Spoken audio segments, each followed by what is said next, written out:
Hello, everybody. Welcome to the stream. This is the countdown stream. This is something I do every week, right before a video comes out. New Stepback video will go live. Everybody will be enjoying, and I get to hang out with you guys for an hour. It's always fun. I want to mention a couple things while we're getting started. One thing I want to mention to you folks is that I am going to... I don't know for sure yet, but there's a high chance that I'm not going to be able to do this stream on Thursday afternoons in the next, maybe after the, starting in a couple weeks, just because I've gotten there's been some proposed changes at work. And one of the proposed changes is that they've offered me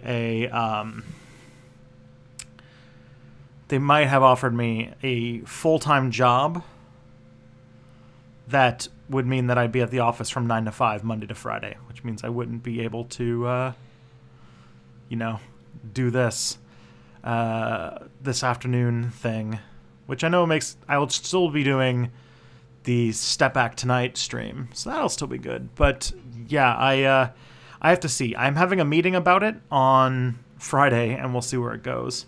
But I couldn't by like all good means turn it down, like just offhand, because it would represent basically like doubling, if not more than doubling, my current income, which would be huge. But that's a thing. But I really want to see if there's a way that I can do something that is the reason why I like doing this stream, and also the Tuesday night stream, is because I really like. I mean, I think there's at least a good chunk of you guys are in Europe, and I do like having a stream that is at a more Europe-friendly time like this. But alas, here we are. We'll see, though. My meeting is tomorrow, so who knows? Maybe things will get different. But yeah, it's too big of a raise to turn down. But I will still be making step back videos. I'm going to figure out how to solve that. That's my plan. That's the next few. That's a problem for like future me to figure out.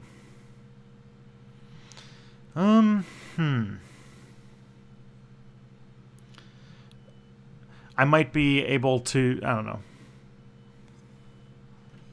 Okay. Besides that, what else is there stuff to talk about? I'm working on actually right after this stream is over, my next task is going to be to start writing the first draft of my next big script. That'll be fun for the video that comes out on December 1st.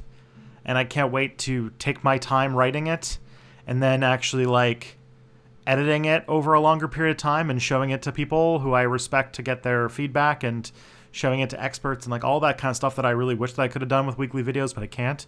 And then actually like editing it and shooting it, and it's like, oh god, I'm so excited. I'm so excited for the next video.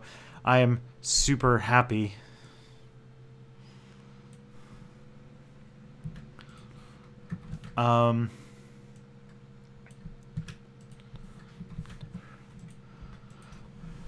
I'm taking down your question, so don't worry. I'm getting to it. It's just I'm being slow. Because, I don't know.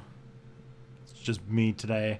It's just one of those days where I'm just not that quick on the uptake. Not sure why. Hope everybody in the chat's having a good time. Okay, so...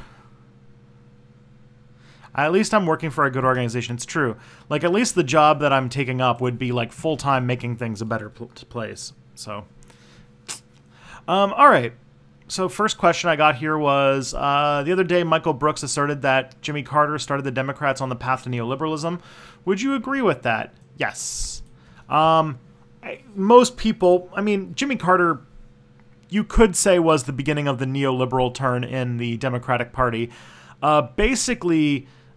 after the epic flameout of LBJ, the old guard, the sort of old left of the Democratic Party, started to leave the party.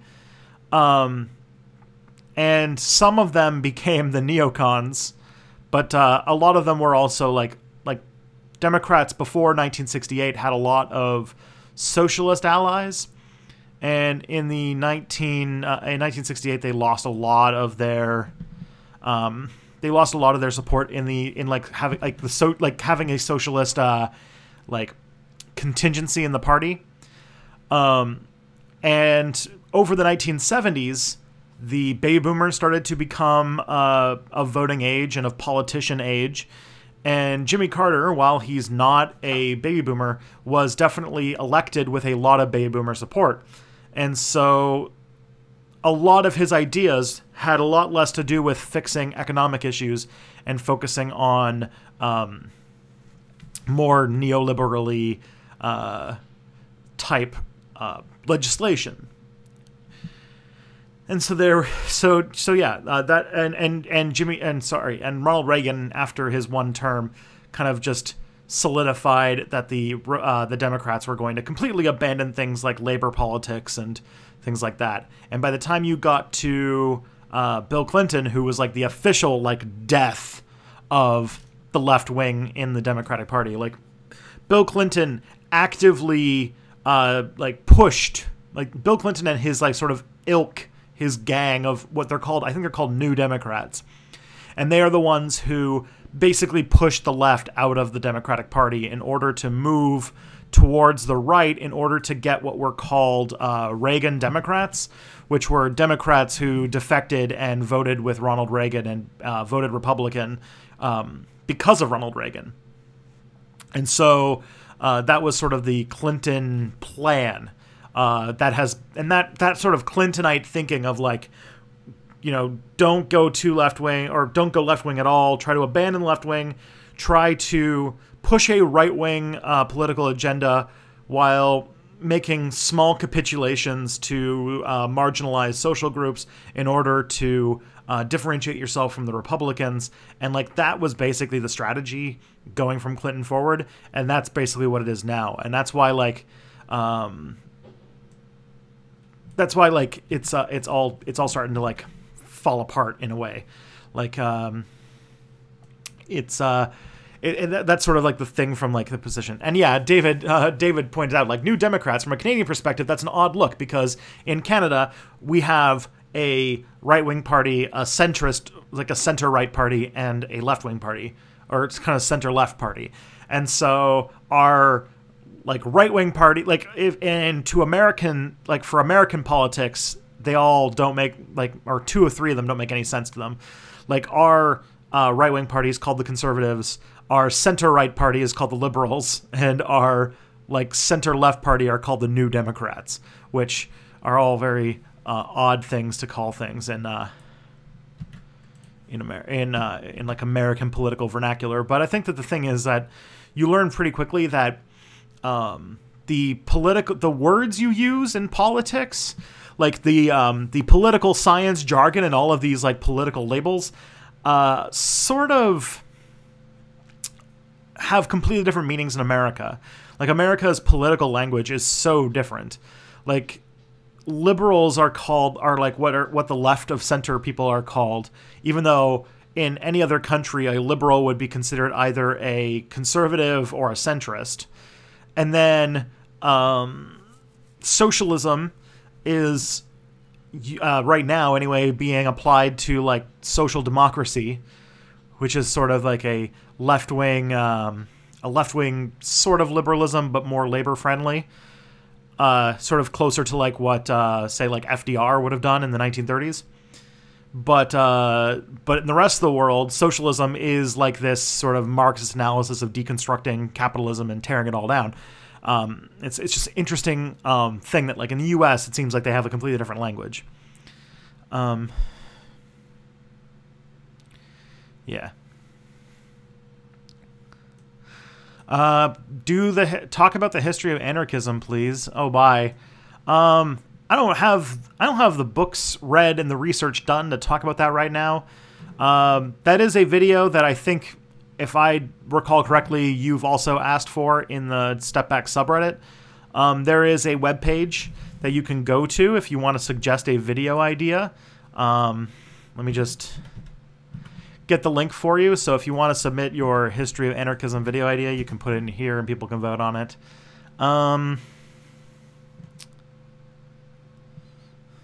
Okay.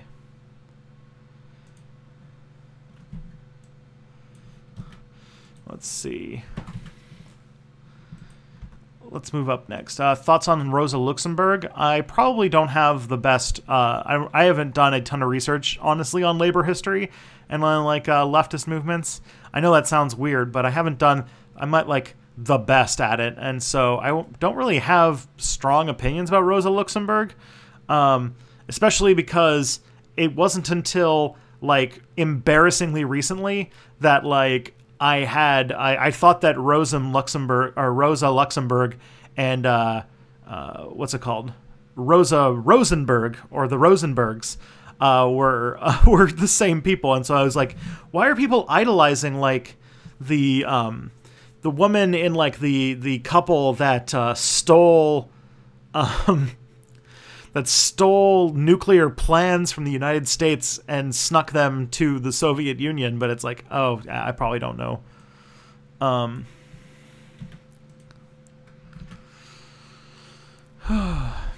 We'll see about that, though. But I'm bad at that. Do you like It's Always Sunny in Philadelphia? It's one of the, I think that it's one of those shows that I think that I would like if I had ever watched it, but I haven't watched it, and I feel like I'm doing very bad at this right now. I'm just like saying, oh yeah, I haven't read it. I don't know about it. Okay. Cypher, talk about Dems. Are they shooting themselves in the foot already?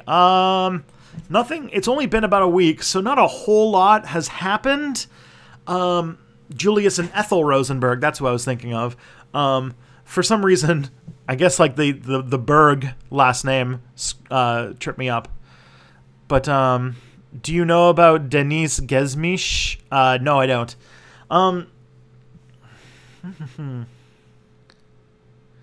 So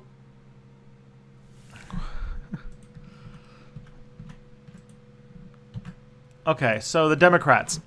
The Democrats are sort of shaping up to figure out who's going to be the Speaker of the House. That's the big question that they're going to have to work out before they start their new sessions in January. Right now, from what I heard, they've already flown out all of the new freshman Congress people, and they've flown all of them out, and they're going through orientation right now. There's already been a protest, as you guys might have seen. That's what my video today is going to be about. There is a sort of low-key campaign to get Barbara Lee to be Speaker of the House. I would totally, that's like, you know, if I were like tapped to pick somebody to be Speaker of the House, I would like it to be Barbara Lee. Although, like, the scuttlebutt seems to be that everyone's just expecting for Nancy Pelosi to do it again. But I know that there's also a majority of study that just came out that showed that a majority of Democrats really don't want her to be. But Democrats don't really listen to their base anyway, so they might just do it anyway. That would be bad for them, but that's kind of the thing they'll do. I would probably say that the Democrats at the moment haven't had much of an opportunity to shoot themselves in the foot. But the night is young. the day is young. They have lots of mistakes that they're very much likely to make.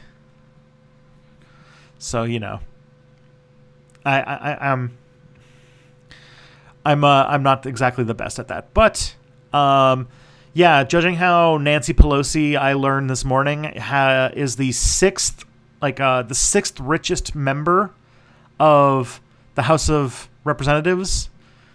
Worth about $100 million, mostly in various real estate properties she owns. Let's just say, let's not have Nancy Pelosi Now, okay, like, I've heard some things about Nancy Pelosi, and I've heard some, like, she has some pretty terrible opinions. Like, she did the whole "we're capitalist" line in that one talk. At the same time, I've heard rumor that, like, her watering down bills had more to do with, like there's a lot of, I don't know how true this is. Like, keep in mind, like, this isn't me trying to defend Nancy Pelosi. This is just, like, stuff I've heard as, like, excuses for her, like, legislative agenda. That she's, like, more progressive than she is in public because, like, when she was Obama's Speaker of the House, I mean, there's no excuse for, like, the terrible shit that she did as like when they had that 2 years where the Democrats had, like, a majority in every branch of government. Although I will say that the Democrats don't have as unified a coalition as, say, the Republicans do.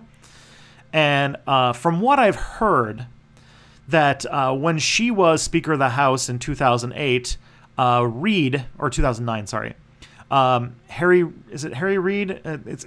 Whoever was the Senate Majority Leader at the time was apparently real shit at whipping votes. And so things like the Medicare bill and things like that got watered down basically so that Harry Reid could convince the more right-wing Democrats in the Senate to vote for it. I don't think that that's, like, you know, like, I don't think that that's, like, a good like, thing to do.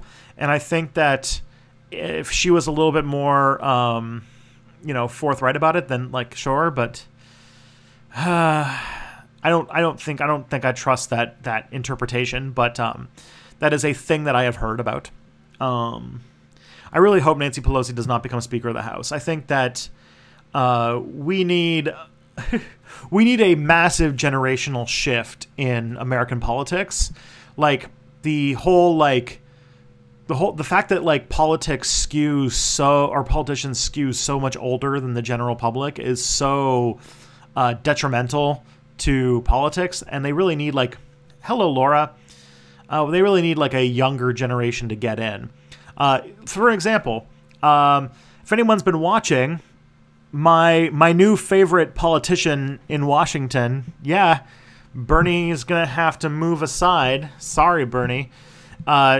Alexandra Ocasio-Cortez has been, like, showing, like, what would it be like to have a young, like, a millennial young, like, politician in Congress. She's already been around she's only been there for, like, a couple days and has already participated in a protest that got massive media attention. She already has done this amazing stuff via her Instagram, of all things, where she has been not only has Ocasio-Cortez been doing, like, these, like, live streams where, like, showing that she's a really working class person. Like, she does these, like, streams of her making, like, cheap ass food while answering questions about politics. And, like, you know, there's the whole thing about how she's actually not exactly sure how she's going to be able to afford rent when she gets to DC, when she gets her apartment in DC.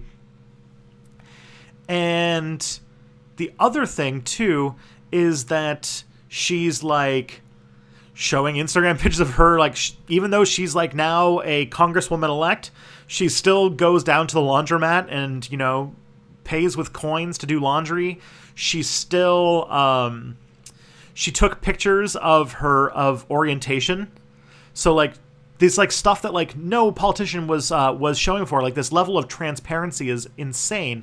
Because she has been doing stuff like showing like the sort of yearbook they give them of all the new incoming politicians, and, like, pictures of, like, the swag bag that they give new Congress people when they come in, that have things like their encrypted phone and their encrypted laptop and stuff like that. And, like, all these things. And it's like, this is awesome. Like, this is a level of transparency that I really wish, like, more politicians had. Like, it really sucks that there's only one like that Alexandra Ocasio-Cortez, who's 29, she's younger than I am. She's not that much younger than I am, but she's younger than me. The fact that she's in, the fact that she's in power, or that she's like in power and doing this, like shows like when we have this generational shift, like when millennials start actually being in government, it's going to be pretty awesome. And like we're going to see a lot of really cool things. And I actually have this tiny feeling of hope, because like Nancy Pelosi already showed some support for like the climate change special committee proposal that was put forward by the protests that happened on Monday. We'll see if that ever gets into action, but the fact that AOC was there already, she was already speaking, like the fact that she's going to be, like AOC is going to be on the floor of the House for 2 years at least, and she's going to be there and doing all this awesome stuff. So like I'm kind of okay with like the way that things are going. I feel like I feel like she could probably be really good to inspire people to get into politics. That politics isn't just for the Nancy Pelosi's out there who are worth, $100 million, but for like the AOCs out there who are struggling to pay rent.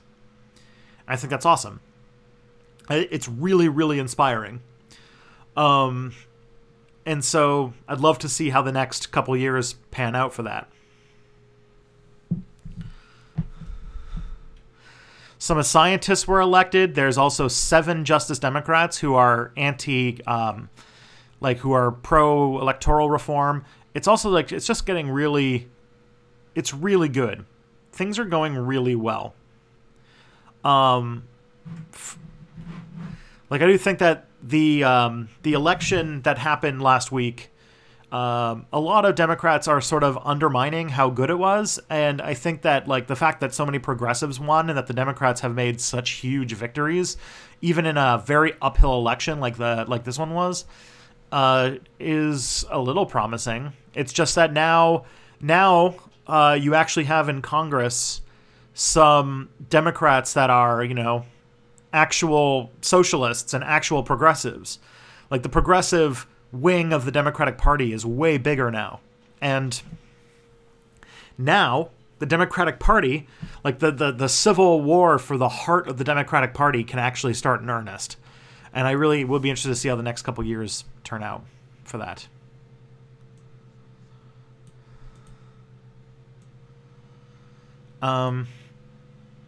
Yeah, I'm pretty excited. I actually am a little bit happy.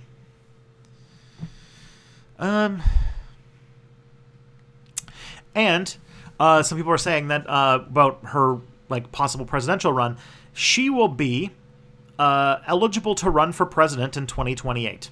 2028 election is the first presidential election year where she would be able to run for president, which would mean that if, say, Bernie Sanders got elected in 2020, inshallah, then he would be wrapping up his 8 years in office in 2028, and then AOC could run for president in 2028. And I would love, I think she would be like 37 at that point. Like, I would love to see AOC running for president after like 8 years of experience in the House. Like, oh man.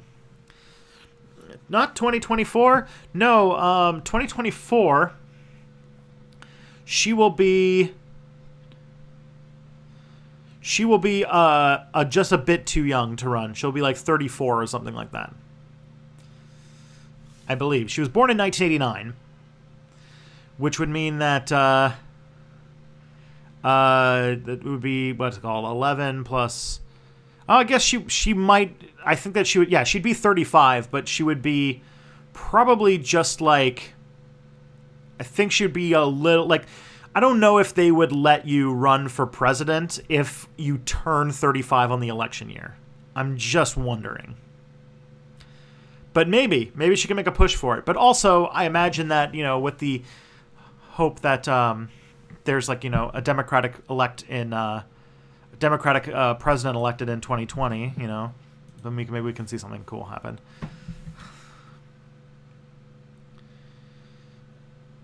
Yeah, so, but I would love to see AOC. I think that she is like the one like silver lining of the next like couple years of of politics, and I can't wait to see her do stuff and all the other progressives do stuff.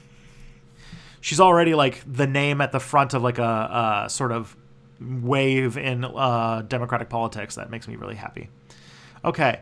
Opinion on the Battlefield 5 trailer reaction. I have no idea. I've never played a Battlefield game in my life, and I don't know. Like, did this come out? Like, I haven't seen it. I don't know anything about it.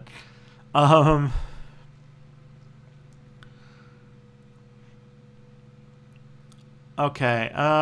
Talk about the collapse of the Tories. Oh yeah. So like my video today is about the protest that happened on Monday, because I recorded it yesterday morning, and I was like, all right, this video's done. Let's get it out. And I had to go to work that day. And then during the day, like, Britain fucking collapsed. So from what I can pick up, I'm not like super well informed on what's going on, but basically Theresa May, ever since like the Brexit vote has been trying to put together like she's been trying to put together a bid for how the UK is going to leave Europe. The funny thing is that she thinks that any way about any possibility of the UK leaving the European Union that isn't a disaster is probably a complete joke. Like the UK is going to go... like, what's it called? The UK... the British people in 2016 made one of the dumbest decisions in the history of dumb decisions. And so Brexit is now a thing that's on the books, even though I imagine it wouldn't pass the referendum if it happened today. And now they're trying to go through their Brexit like deal, like how they're going to leave things. And the real sticking point is, I believe, the border between Ireland and North Ireland. And like I think Gibraltar to a lesser extent, but also like, is there going to be a common move zone? And so they worked out a deal after many years. And to be honest, I don't really know what that deal entails. I know it's kind of like, from what I can pick up about commentary about it, is that the Brexit deal that they worked out is very like middle ground. Like it's going to keep UK in like sort of a limbo where they're going to have a lot of connections with the European Union even though they're separate. And yeah, I do think that it's just like it's just not going to work out for them. And since she got that deal put together, Theresa May has had like 5 people resign in her party, and like at least one person is trying to put a paper out, like trying to do a non-confidence motion. So like right now, her and entire campaign, and she also knows that if she ran for election today, that Jeremy Corbyn would become prime minister. So she's like freaking out. She has no idea what to do. And I imagine things are pretty chaotic. I think that it's good that I didn't make a quick step about it, because it's like an unfolding situation like right now. And so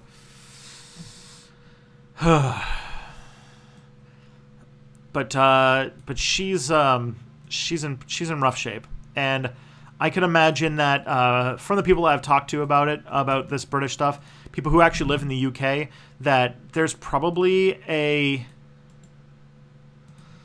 good chance that that there's going to be a snap election over this. There's going to be a vote of non-confidence, because she actually is holding a minority government, and the only thing that's keeping her in power was an alliance with the Democratic Unionist Party, which is like this far-right party in North Ireland, and even they are turning on her.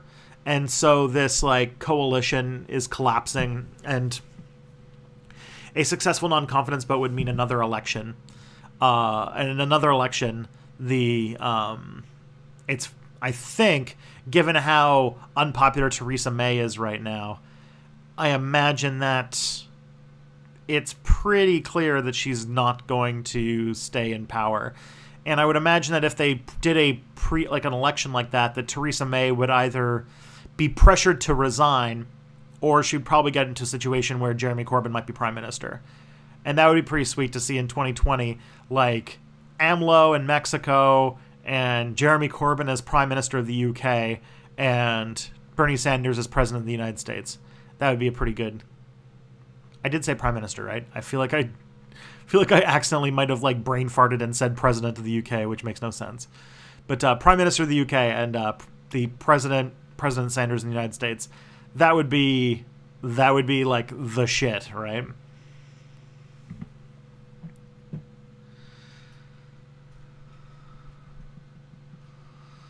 All right. How is your week? Are you looking forward to the weekend? It was kind of a busy week. Like, I won't go into details, but basically, my work life has been a little messed up in the last week because, there's like a opening at the place I work for, and, we're trying to figure out about what we're going to do to fill that position. And it will likely result in me getting more hours, and so we're trying to like figure out like how do I learn all these new things and like all this quick stuff. And so it's been kind of a crazy back and forth because I've been going to the office a lot more, but yet I've been going to the office more, but like the computer that I need to do my work at the office is not there yet. It's supposed to be there like sometime between tomorrow and next Friday, but that doesn't happen yet. So I've been spending a lot of time at the office, but like waiting for stuff to get done. Anyways, it's boring stuff, but like it's just been a kind of turbulent week, which meant that like I was furiously editing my video that comes out in 27 minutes, right up until like the whole thing, and it's just like it's nuts. And so I think that there's far too many there's far too much like it's been chaotic. Trying to think of some other things, like my wife has been working late, and so like we haven't had much opportunity to cook supper or really spend any time together. We really haven't seen each other all that much this week, and so it's just been like a thing. Okay. Carter backed Bernie lately, so I'm wondering if he's gone back to a neoliberal thing. Yeah, a little bit. There's a whole thing about like how Jimmy Carter is he's been a way better former president than a president. Like he's actually, for like a 90-year-old man, pretty woke.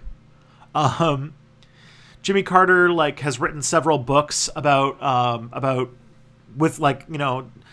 Palestine that aren't bad takes, and he's like been outspoken about the need for a public healthcare service, all sorts of stuff that's like really legit. So like he's sort of come around quite a bit. But yeah, he wasn't that good when he was a president, but as a former president, he's been great. Why does Europe have a lot of major Christian democratic parties, but the USA has no Christian democratic movement? And what exactly is Christian democracy? I honestly don't know what Christian democracy is. I know that it's the party that Angela Merkel belongs to, but I really don't know anything about it. What's your favorite Canadian political party? I am, out of the ones that are holding seats in Parliament right now, I like the NDP. I am a member of the federal NDP, and I would call myself, there are members of the NDP, like, for example, Nikki Ashton, who represent a sort of younger, much more left-wing, place in the NDP, and I really like a lot of the people. I like a lot of the people who are getting into that, and I think that the NDP, more so than, like, the Democrats in the U.S., could be very easily pushed to become a, like, socialist party, and I would like to do that, including not totally being against running for running for politics at some point. I don't know if that'll ever do that, but that's a thing that that could be, depending upon how the NDP goes. I'd love to push the party more to the left. Could you possibly do a Europe-friendly stream for the weekend? Feel free to say no. Maybe I'll do one sometimes. That would be fun. I feel like weekends I try to keep sacred so that I can like relax and do like house chores and stuff like that. But I have considered doing a Sunday night stream, so maybe that's a thing I will keep on my thoughts. Sunflower Socialist asks, "What's your thoughts on Dinesh D'Souza?" Dinesh D'Souza is a shitty historian, comically bad, and even like the slightest amount of scrutiny makes his shit fall apart. But like, I would say that it's kind of a mess, and I feel like I've been considering making a like big video response to Dinesh D'Souza. Maybe I'll make that a Patreon stretch goal. I'm gonna do that actually. I'm gonna write down to make a Dinesh D'Souza response video one of my Patreon stretch goals. That'd be fun. What do you think of David Graeber's assumption that the U.S.'s international debts are effectively just the American empire's tribute-collecting mechanism? Yeah, that's not incorrect. Although I would say that the U.S., like, the countries that own American debt, like, that would make more sense if it's, like, countries owed them money, which not a lot of countries owe the U.S. money. But, like, the fact that the U.S. owe, like the countries that own U.S. debt are fairly wealthy countries. Like, the biggest, besides, like, you know, the people themselves, China and Saudi Arabia, for example, are owners of U.S. debt. And, like, I do think that in the case of, like, how countries' debt works, now I know David Graeber knows way more about debt than I do, but, like, I would say that, like, most of the time, countries that, like, will give pay for the U.S. debt are sort of invested in the country. And so, like, I don't see why it was, like, no, I don't see why it was a problem. But then again, that's just me. I could be wrong. But, like, most, like, you know, if you think about it, you don't give a country a whole lot of money unless you somehow have a financial stake in their continued economic prosperity. You don't loan people money if you don't think they're going to pay it back. Do you have Thanksgiving in Canada? Yes, we do. It's just in October. Which party would be more into environmental protectionism? Like, in either party? Like, no political party is really great at it, but I would say I'm not really into... I would say that I guess in Canada, like, the Green Party would be the best on environmental issues. The NDP would be pretty good on environmental issues. Not amazing, but they're good. They're way better than the other two major political parties, but there you are. Can you do a Jackbox TV live stream on Sunday if there's no So That Happened podcast on that day? That could be a good idea. That could be fun. Do it on, like... The thing is that Sundays, like Sunday afternoon, I teach. I'm a tutor. And if I wanted to do it on Sunday night, that would kind of defeat the whole purpose of doing a stream that Europeans could make. So I'd have to think about it. I'd have to figure out when I would do it. Why is it good for the UK to stay in the EU, which in a lot of ways was just capitalist trash? Because the European Union provided a lot of benefits to the United Kingdom. First of all, it sort of disincentivized countries from leaving the UK, countries like Scotland and Ireland. It also provided a common currency, which made it easier for the UK to... I mean, the UK didn't use the euro, but... it made it easier for the kind of common markets to stay afloat. The other thing that the UK got out of it, too, is that it was signed up for a whole bunch of scientific research stuff. So lots more research grant money and resources of the common scientific goals in the European Union were part of the agreement. And on top of that, the UK also had free movement. And so, hello, Rational Revenant. And so the UK, like, you know, like young people in the UK, millennials in the UK, had freedom of movement, which meant that they could work, and it meant that people who were looking for work could go to the UK. And the thing is, like, Brexit is going to succeed in a few things. One, it's most likely going to fucking detonate the United Kingdom. Like, if you are a British person who thinks like that there's like a chance at all that the United Kingdom could separate from Europe and go through what will be probably the worst economic period since the end of World War II and not lose Scotland is ridiculous. Like, UK is going to lose at least Scotland, if not, like, Northern Ireland and Gibraltar as well. Two, you're going to end up with a group of less mobile young workers who have no future because the United Kingdom is going to get kicked out of the EU. The EU is not going to make it easy on the British. So the British are not going to be able to move freely around Europe like they used to, which would mean that their opportunities are going to be limited. On top of that, like, it was just like, it's just like, that's why, like, if you look at like the demographics of who voted for Brexit, it's mostly English people and old people. And if you really think about, like, what could possibly be worth, like, destroying your country, tanking your economy, and ruining it, and, like, there seems to be, like, only two answers. One, if you're, there's some left-wing people who have, like, this sort of completely deluded idea that is going to result in the UK separating from Europe and becoming some sort of socialist utopia, which, like, nuts to that, guys. The United Kingdom does not, the United Kingdom is, like, much more likely to end up as, like, a fascist, like, right-wing dictatorship than, like, a socialist utopia because of Brexit.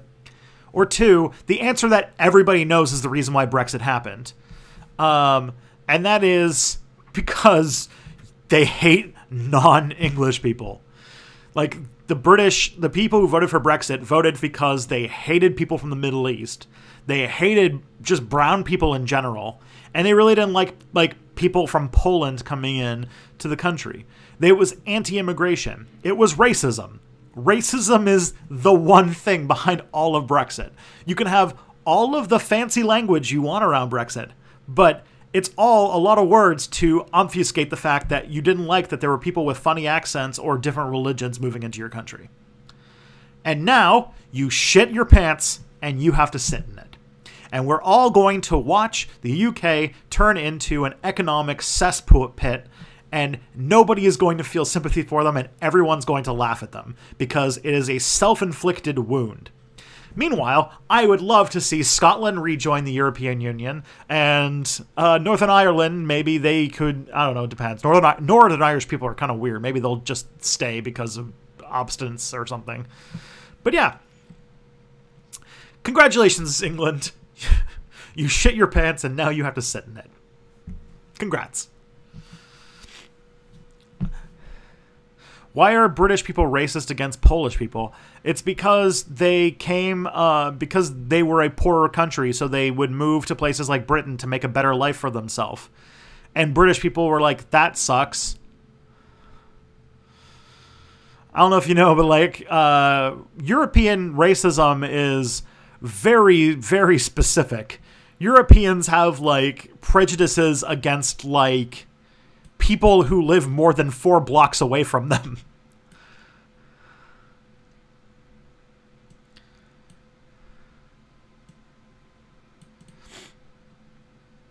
Do you like Obama? Not specifically.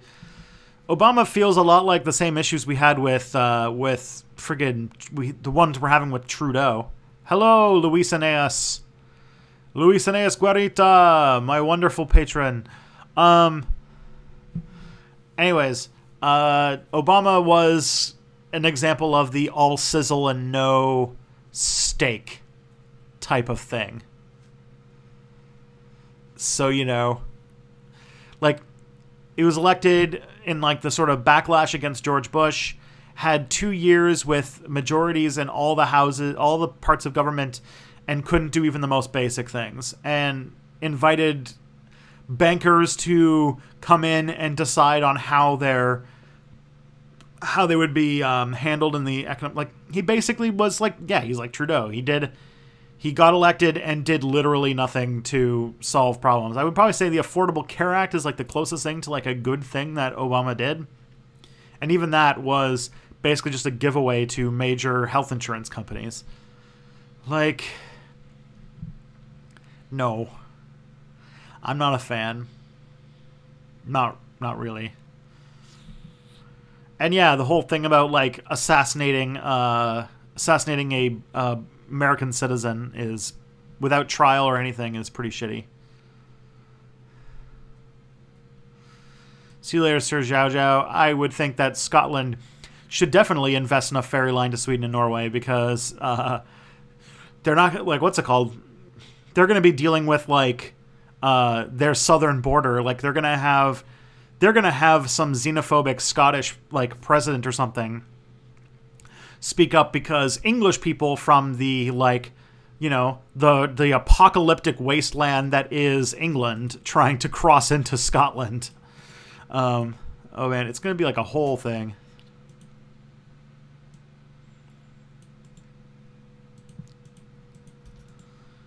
All right. What are your thoughts on 1971L? I think they're interesting, but wrong on a lot of things, and their analysis on rap was great. I don't know that. I don't know what that is. The North Korean famine in the early 1990s. How should the world react when innocent people are starving because of their dictatorial government's terrible policies? Not good. I feel like it would be really nice to... We should have helped out if we could. I feel like many times when like humanitarian crises like that happen in like dictatorial regimes like North Korea, we try to use it for leverage to try and get something out of them in order to do something. But I feel like we should really have no strings attached. Like I feel like if North Korea was having a sort of starvation, like a thing like that, we should have been like, listen, we're not going to ask for any capitulations. We're not going to ask for all sorts of stuff. But here's food. Like, come on, like just feed your people, please. But I feel like the people who probably tried to negotiate that in the 90s were probably like, they just like, it's just not going to work out. It's like they were going to try to make some sort of deal or something. How would you rate Obama's presidency out of 10? Probably like a 4. Not really good. Didn't really get a whole lot finished. Would you say the Canadian Senate is somewhat analogous to the U.S. House of Lords? I got that impression when you were talking about the other day. It's kind of like the House of Lords. There's no elected positions, and there's also no hereditary seats. But like the function is the same. It's just they're chosen differently. Top 3 best presidents. Let me think here. FDR, LBJ, minus the Vietnam thing. And let's go with Lincoln, I guess. Why doesn't the right care about the environment? Because they serve capital and capital alone. They don't actually serve any groups of people. They don't have long-term plans. Spain is the best example of what you said about European racism. Castilians hate Basques for ETA. Catalans hate Castilians. Castilians hate Catalans. Galicians hate Andalusians. Yeah. European racism is very, very local. It's very intimate. Like, I think even, like, in Sweden, there's, like, Laplanders and, like, people who are from, like, whatever the southern part of Sweden's called. Like, there's all sorts of, like, weird shit. There's, like 5 or 6 different accents in London alone. And London has, like London hates people from other parts of the same city of London. Is Canada a good country for refugees nowadays? It's a good country if you can get here, but unfortunately Canada's immigration is still really tough, and I really wish that we could open it up a lot.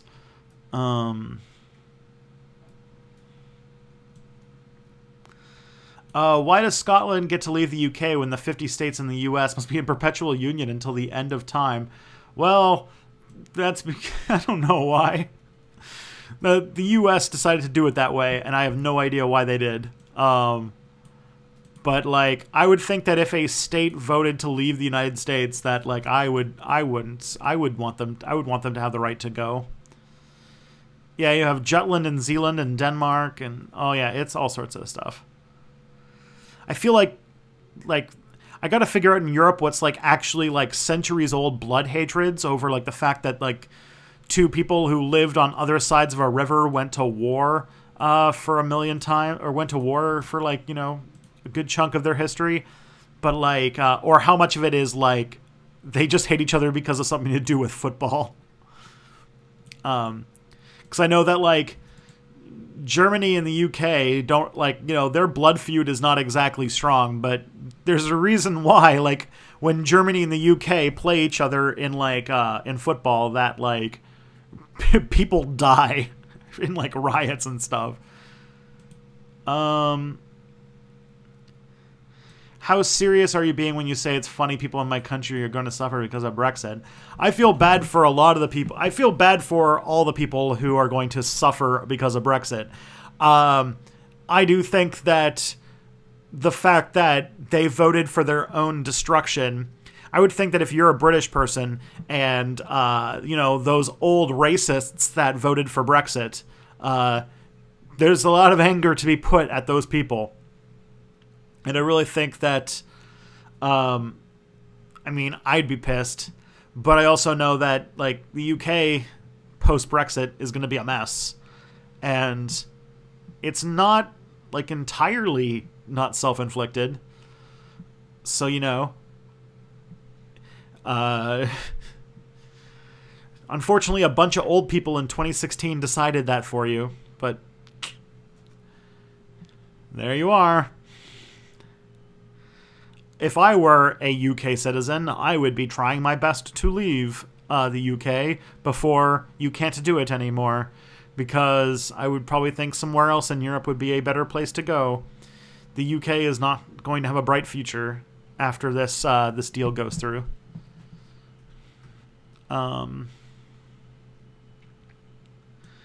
Thoughts on nuclear energy or nuclear energy? Nuclear energy is good. It's safe. It's terribly expensive, but it's pretty useful.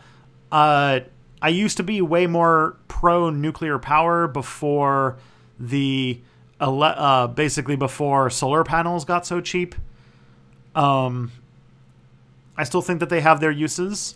I think that we should develop like thorium, like liquid fluoride nuclear power plants. They have some pretty cool benefits. I do think that like the era of like the big cooling tower uranium pellet nuclear power plant is probably at an end. Those aren't really getting built much anymore. But I do think that nuclear power as an idea is extremely useful and important. And I think that if the next generations of like trying to get thorium power or trying to get fusion to work or things like that would be pretty cool if they can happen. It's just that, why is nobody funding nuclear fusion research? Because it was overhyped. Nuclear fusion research didn't really get that much. Nuclear fusion did not get much of a thing. Like, you got to like get your my brain is getting my cross wires. It was a thing that everyone thought was going to be like 10 years away, but it's been like 10 years away for like 30 years, and so everyone's like kind of lost their faith in it. Except for France. The French love research into nuclear fusion. It turned out to be way, way tougher than people thought it would end up being. Is Canada a good country for eating poutine and watching moose fornicate nowadays? You know, I've never actually seen a moose in the wild. Is it meese or mooses? It's actually like sheep. It's like moose. Like there are 1 moose, 2 moose, 3 moose. What about people who aren't in a position to leave the UK? Well, I feel for you. I imagine that I will extend the same sympathy to all of those Democrats who voted for Hillary Clinton and got Trump. And yeah, just like with that, you know, the pain of those people's decisions are going to actively make your life worse. So that really sucks. Maybe in the future, or maybe like people in the UK should try to vote to get a new government put in place that could, like, you know, try to get Brexit stopped, or trying to get the UK to rejoin the European Union or something like that. But as it is, things are going to get, like, I have all the sympathy in the world. It's just, you know, there's not really going to be a great, there's not going to be a really great, like, future for the UK after Brexit. They're too integrated, too invested.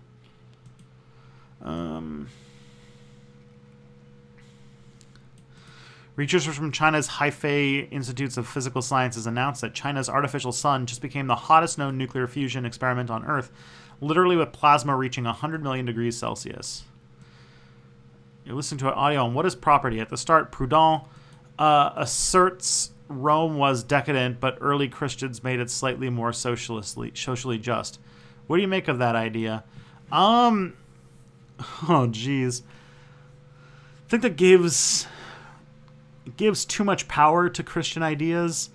The Christian Roman Empire, I mean, I think that it probably isn't wrong, but, like, I think it's a gross oversimplification, because it's like, it was written in the 19th century. Like, Proudhon had a tendency to oversimplify in a lot of cases.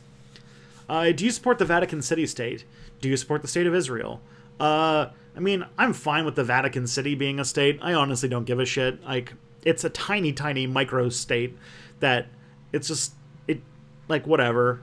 It's not like the Vatican is, like, the Vatican's, like, horribly oppressing people or anything like that. It's just, you know, its own thing. I don't particularly care. As far as Israel goes, I am not a fan of the things that Israel is doing to you know, people in the Palestinian occupied territories. But I also know that any sort of two-state solution would have wound up in any sort of two-state solution would end up as a disaster. So I think that I'd be the person who, if I were to get my way on Israel, it would be to turn Israel into a country called Israel-Palestine, and turning it into a multi-ethnic, multicultural, secular state that ensures the equal rights for all people and all faiths. But, you know, that's a little... What is Israel doing? Well, slowly eradicating the Palestinian people from the map. Would you call Israel a fascist state? Well, it's still technically a democracy, but, like, it is definitely an apartheid state. It is definitely a brutal ethno-state. It definitely has keeps people as second-class citizens. Was Rome decadent? Oh, geez. I feel like decadence always feels like a word that, like, fascists use to describe a society and trying to, like, explain why it would collapse or why it's, like, needs to be made hard again or something like that. I think that Rome was bloated. It had gross wealth inequality. It was corrupt. But, like, I don't really buy this idea of decadence as, like, a thing. Like, as if people enjoy their lives too much, they become, like, weak and things like that. Like, I think that I dislike that premise.